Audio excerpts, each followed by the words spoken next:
Hello there, my dear friends. Gather round, won't you?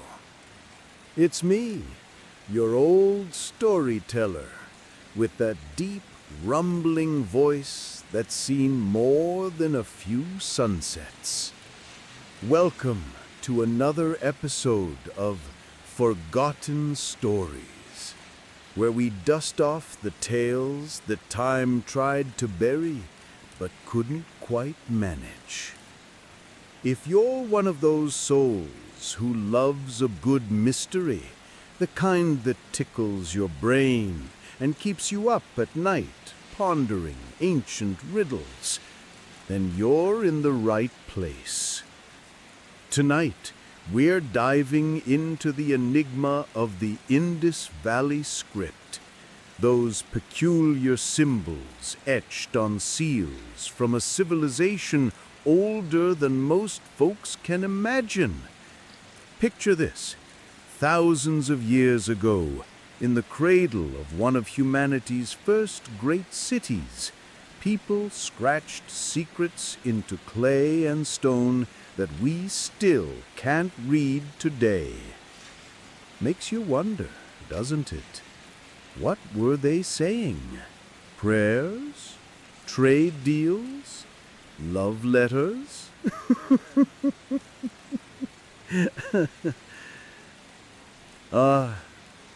I'm just an old grandfather here, spinning yarns by the fireside, or, in this case, by the glow of your screen or speakers. I'll tell this tale slow and steady, with a bit of humor to keep things light, because life's too short for dry lectures. But fair warning, folks, I'm not as young as I used to be. Might need to take a break or two along the way. Stretch these creaky bones, grab a sip of water, or pop a pill for this old ticker. Don't worry, I'll warn you before I pause, and I'll be right back with more intrigue. Now, settle in, grab a blanket, and let's begin our journey into the sands of time. Our story starts not in the dusty ruins of ancient India and Pakistan, but in a bustling university library in modern-day Boston, where the air smells of old books and fresh coffee. Picture it: towering shelves crammed with tomes on forgotten empires, fluorescent lights buzzing overhead like lazy bees, and the faint tap-tap of keyboards from students buried in their screens.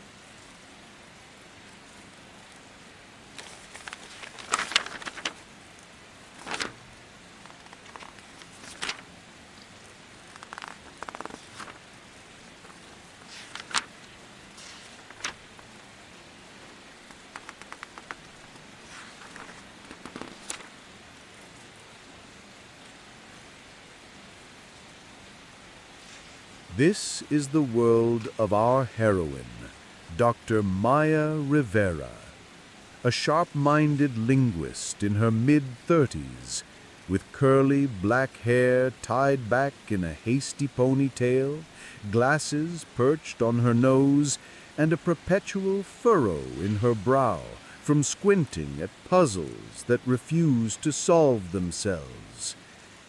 Maya sat at a worn oak table, surrounded by stacks of photographs and replicas of ancient artifacts.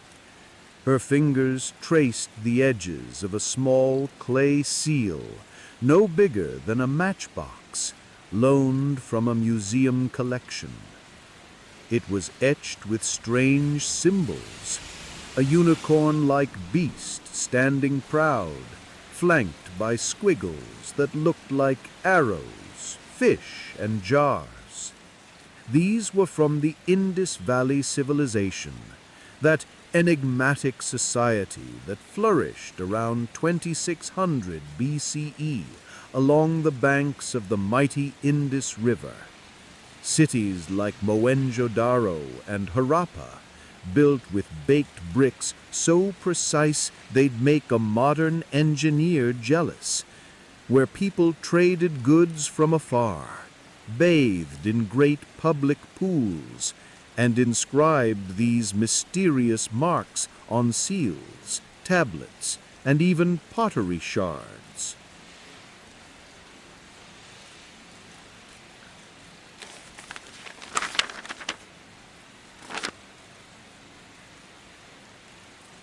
You see, kids, the Indus folks were masters of urban planning, straight streets, drainage systems that would shame some cities today, and no signs of kings or wars in their ruins. But their script? Over 4,000 inscriptions found, with about 417 unique signs, mostly short bursts of 4 or 5 symbols. No long epics like the Egyptians' hieroglyphs, no bilingual stones like the Rosetta to crack the code. Scholars have tried for a century, more than 100 attempts, from linking it to Dravidian languages to Sumerian tithes, but it remains a locked chest, teasing us with hints of lost knowledge about trade, religion, and daily life.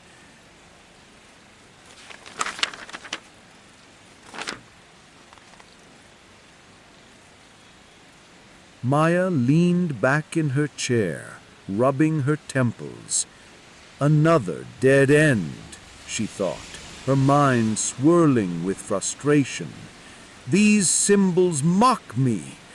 Is it a language, a code for merchants, or just pretty pictures? She sighed, her shoulders slumping under the weight of her cardigan. Emotions bubbled up, not just annoyance, but a deep ache, like missing a loved one you'd never met. Her late grandfather, an archaeologist himself, had sparked this fire in her as a child, showing her pictures of those seals and whispering, "Someday, Mija, you'll unlock their secrets."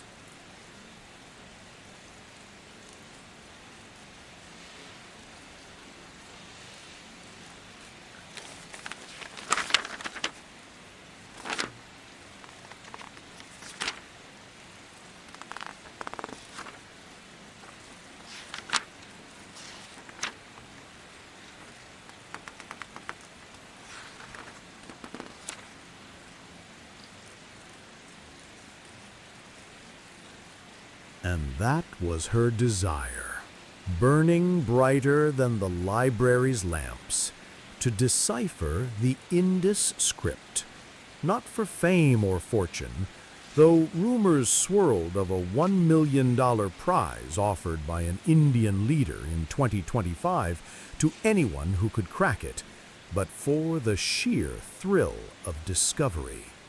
To hear the voices of those ancient people, to understand how they bartered lapis lazuli from Afghanistan or cotton from their fields. Maya imagined it, revealing governance without kings, perhaps a society ruled by councils, or spiritual beliefs tied to those recurring bull and tree motifs. She wanted to bridge the millennia, to make the past speak.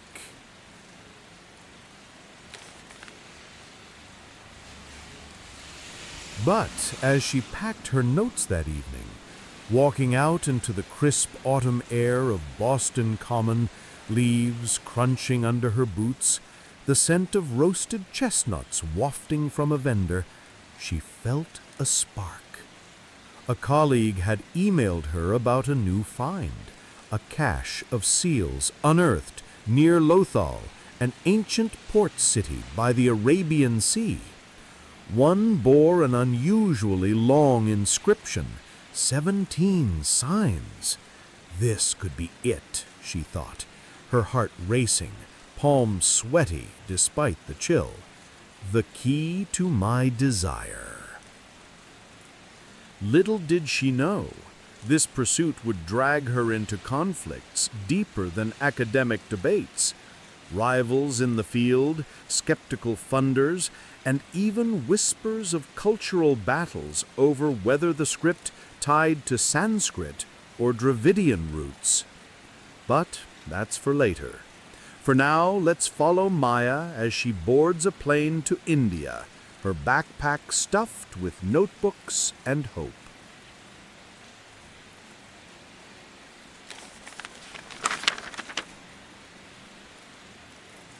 The flight was long, turbulence jostling her like an old wagon on a dirt road. Maya stared out the window at the clouds, her mind drifting to imagined scenes of the ancient Indus. Picture it, the sun-baked plains of the Punjab, where the river Indus snaked like a silver serpent through fertile valleys.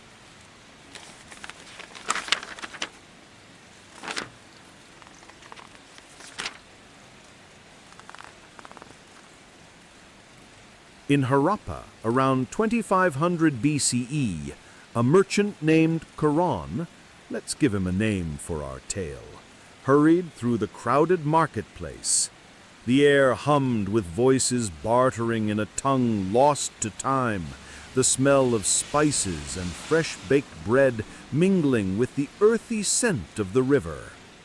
Karan, a sturdy man with a beard trimmed neat and a cotton tunic draped over his shoulders, clutched a small steatite seal in his calloused hand. He pressed it into wet clay on a bale of goods, cotton bound for distant Mesopotamia. The seal left its mark, symbols of a fish, a jar, and what looked like a comb. May this protect my trade, he thought, his brow furrowed in worry. Emotions played across his face, a tight jaw from the fear of bandits on the trade routes, a soft sigh of hope for safe passage.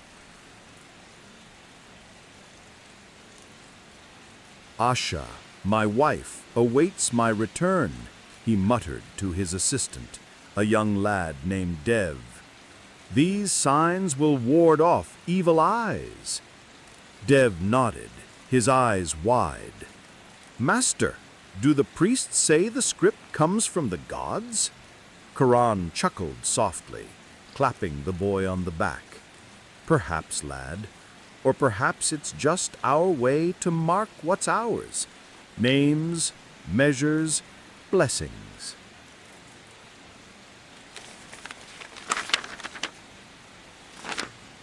Back in the present, Maya's plane touched down in Delhi, the chaos of horns and crowds enveloping her like a warm, chaotic hug. She hailed a taxi to the Archaeological Survey of India office, where Dr. Rajesh Patel, a wiry expert with salt and pepper hair, greeted her with a firm handshake. Dr. Rivera, welcome. The Lothal seals are remarkable. One shows a ship, perhaps evidence of their seafaring.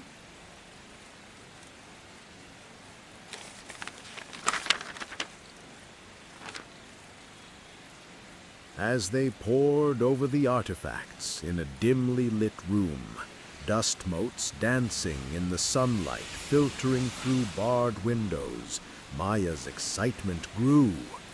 She sketched the symbols, arrows pointing left, pictograms of animals, abstract lines that could be numbers or letters. If it's logosyllabic like Egyptian, she pondered, each sign might represent a sound and an idea. But doubts crept in. Over 417 signs? Too many for an alphabet, too few for pure ideograms. Her fingers trembled as she photographed them, emotions surging, elation mixed with the knot of anxiety in her stomach. That night, in her modest hotel room overlooking the bustling streets, Maya couldn't sleep. She paced, barefoot on the cool tile floor, muttering to herself. Computational efforts have failed. Entropy analysis shows it's structured like language, but no Rosetta. She recalled reading about Rajendran Rao's Markov model in 2009, suggesting the script had syntax, or Asko Parpola's Dravidian hypothesis. But claims like Jasnavedam's recent Sanskrit decoding in 2024? Controversial, dismissed by many. Ah, the conflict was brewing, friends. Maya desired the truth, but obstacles loomed. Academic gatekeepers who scoffed at outsiders, the sheer brevity of inscriptions, average 5 signs like cryptic tweets from the Bronze Age. And personally, her funding was drying up, her department chair pressuring her for real results. The next day, at the Lothal site itself, wind-swept dunes by the Gulf of Combat, where ancient docks once harbored ships, Maya knelt in the excavation pit, brush in hand. The sun beat down, sweat beading on her forehead. She uncovered a tablet, symbols gleaming in the light. "This one, it's different," she whispered to Rajesh. He peered over, adjusting his glasses. Indeed, looks like a sequence repeating, perhaps a name or title. But as they celebrated over chai at a nearby tent, a shadow fell. A rival scholar, Dr. Victor Lang, a pompous German cryptographer, arrived unannounced. Rivera, chasing ghosts again. The script's not language, it's mere symbols for trademarks. Give up. Maya's cheeks flushed, her fists clenching under the table. He's wrong, she thought, anger boiling like the tea. I won't let him steal this. Oh, the tension thickens, doesn't it? But hold on, my dears. This old man's throat is parched. Don't go anywhere. I'll be back in a jiffy with more twists. Just need a quick sip of water and to stretch these legs. Stay tuned. The decoding simulations are about to begin, and you won't want to miss Maya's big breakthrough? Or is it a setback?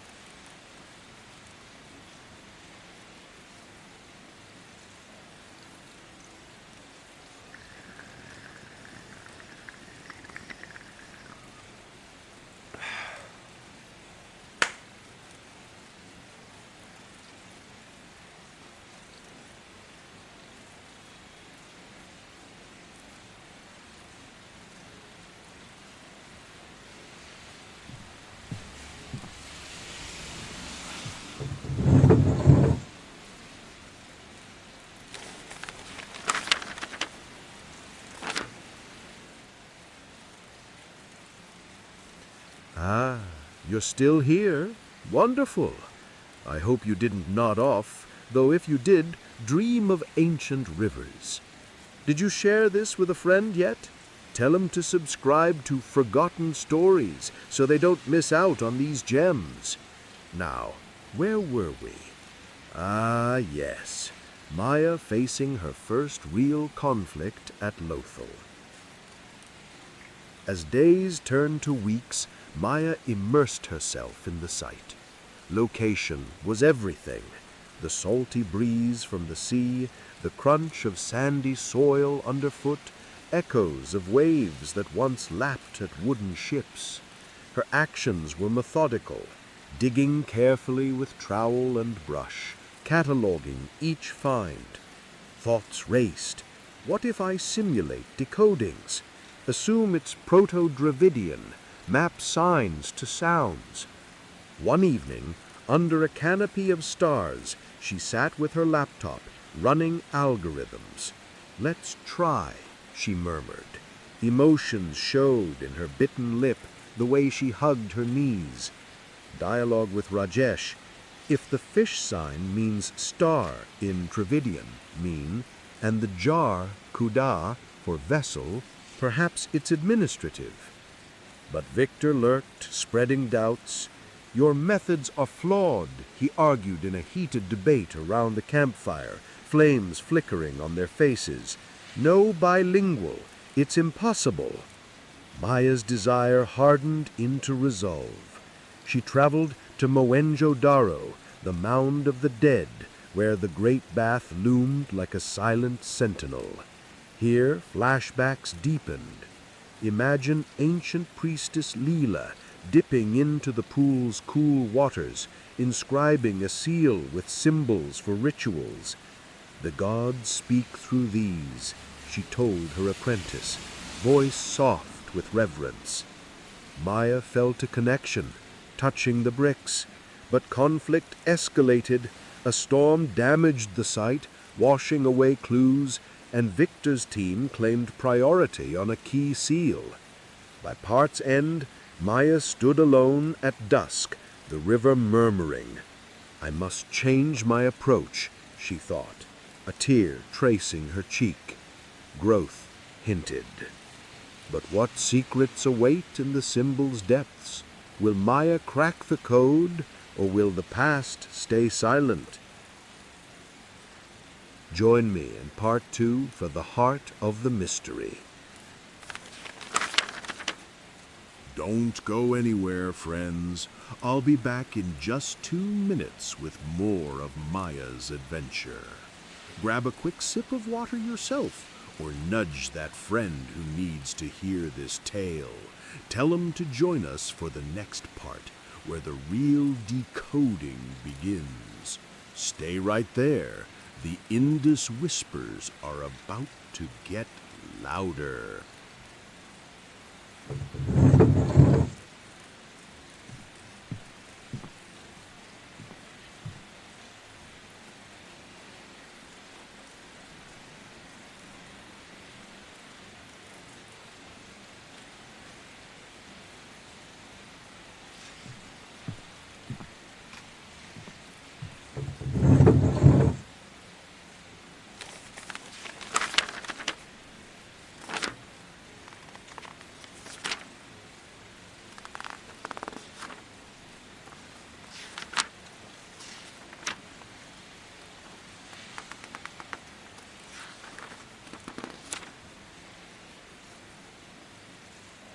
Hello again, faithful listeners. It's your grandfatherly guide, back with fresh energy after that little rest. Did you miss me? I hope you used the break to grab a snack or tell a pal about forgotten stories. Subscribe if you haven't, so we can keep these tales flowing. Now, let's pick up where we left off. Maya at Mohenjo-daro, on the cusp of change, her desire to decode the Indus Script clashing with mounting conflicts. The moon hung low over the ruins, casting long shadows on the brick streets that had stood silent for millennia. Maya wandered the grid-like layout, her flashlight beam dancing over walls etched with faint graffiti, more symbols teasing her. Location grounded her. The dry heat of Sindh province, the distant call of peacocks, the earthy smell of excavated soil. Her actions were deliberate, kneeling to trace a sign, a pipal tree motif that might symbolize life or divinity. Thoughts tormented her. Victor's right about one thing, no long texts. How can I decode without context? Emotions welled up, shone in her heavy sighs, the way she wiped sweat from her brow with a trembling hand, but desire pushed her on. Back in her tent, she pored over digital scans, simulating decodings. "Suppose the unicorn is a royal emblem," she whispered, "and the signs beside it, numerals for taxes."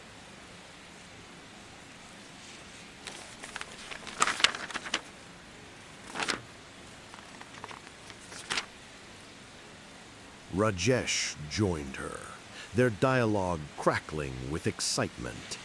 Try the entropy method. Rao's 2009 study showed conditional dependencies, like real language.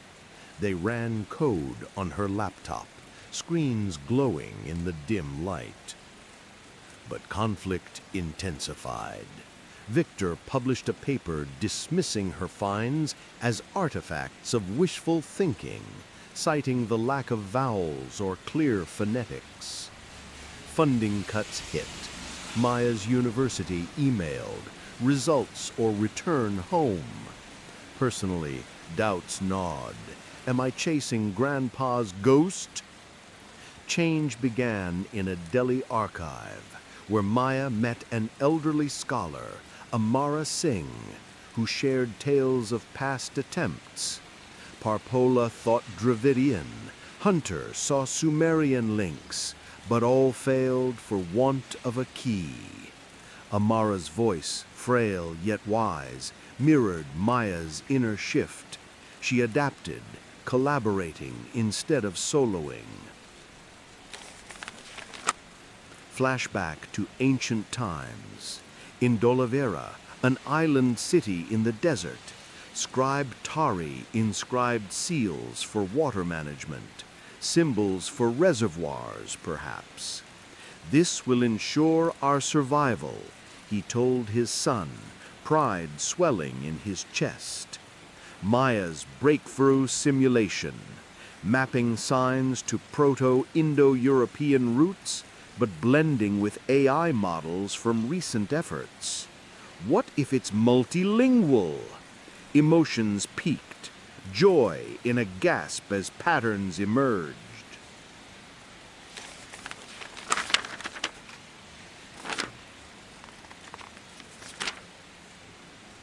Yet danger arose, a theft at the site, seals vanishing, victors suspected, tension built in a confrontation. "You'd sabotage for glory?" Maya accused, voice shaking. In the climax, Maya uncovered a hidden inscription, longer, hinting at a story. Change fully. She realized decoding wasn't conquest, but respect for mystery. Result?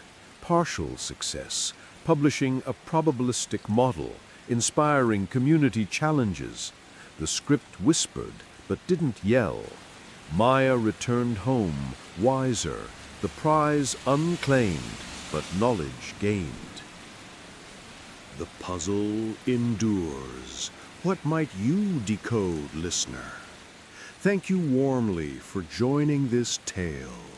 Until next time, keep wondering. Oh, and before you go, my friends, don't miss a single story. Subscribe to Forgotten Stories to keep unraveling mysteries with me. Share this with a friend who loves a good riddle. And let's keep the fire of curiosity burning bright. Good night.